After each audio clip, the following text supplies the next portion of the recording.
In this lesson we're going to look at reactivity trends and observe how they are related to the electronic configuration.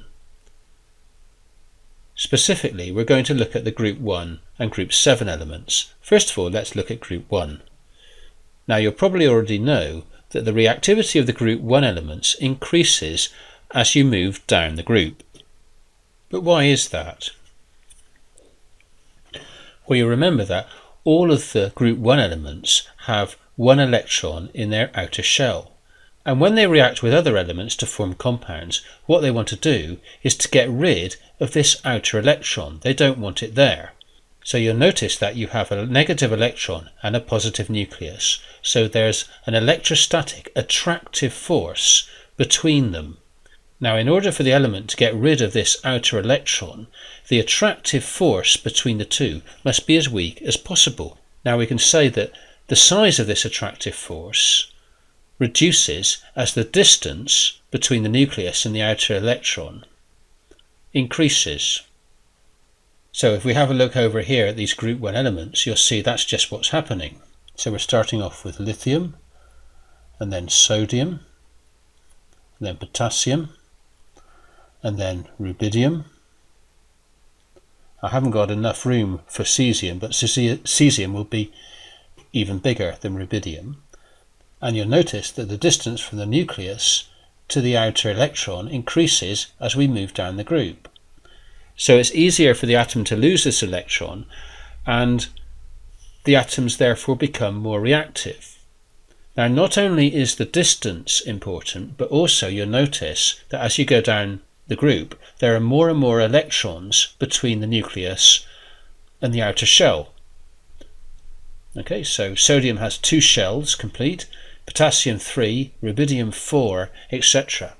Now, these shells contain electrons which are whizzing around all the time in their orbits, and they provide something which is called electrostatic shielding.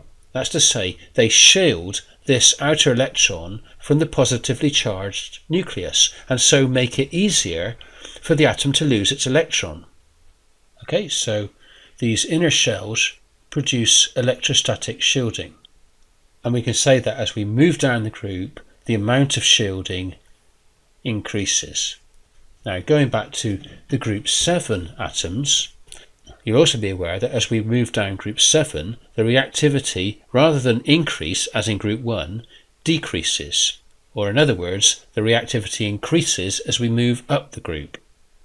Now, whereas in group 1, where the atoms all have 1 electron in their outer shell, in group 7, they all have 7 electrons in their outer shell.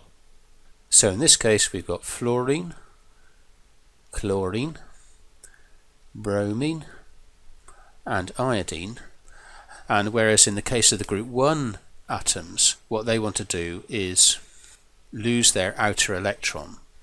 In the case of the atoms of the group 7 elements, what they need to do is acquire an extra electron in order to obtain a stable configuration to get that completed shell.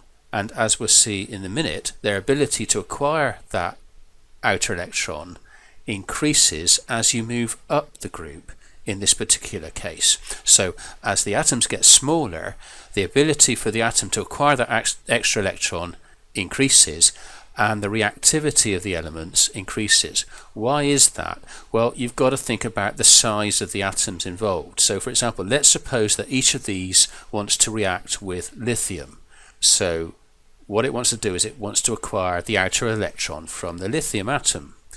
In order to do that, the positively charged nucleus needs to be able to get as near to that outer electron as possible, so that the distance between the positively charged nucleus and the electron is as small as possible, because the electrostatic force will be as large as possible.